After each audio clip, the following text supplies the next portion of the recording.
Election কমিশনের কাজটাকে defend করতে হবে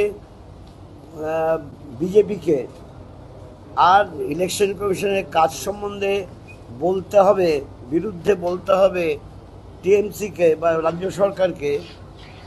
এটা বন্ধ করতে হবে।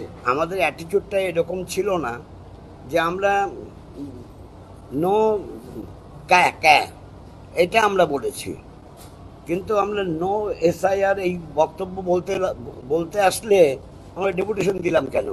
ভোটার লিস্টে যে সমস্ত ভোটের ব্যাপার নিয়ে যা হচ্ছে, ভোটার নাম তোলা নিয়ে, ভোটার লিস্টে এসআইআর নিয়ে, SIR has become a demon now. Therefore, the CEO, Election Commission are to nullify that. Election কমিশনের কাজটাকে ডিফেন্ড করতে হবে বিজেপিকে, আর ইলেকশন কমিশনের কাজ সম্বন্ধে বলতে হবে, বিরুদ্ধে বলতে হবে টিএমসিকে বা রাজ্য সরকারকে। এটা বন্ধ করতে হবে। আর এটা বন্ধ করা যায় একমাত্র ইলেকশন কমিশনের পক্ষ থেকে বক্তব্যটা পরিষ্কারভাবে একটা পুস্তিকায় লিখে যদি দিয়ে দেওয়া হয়।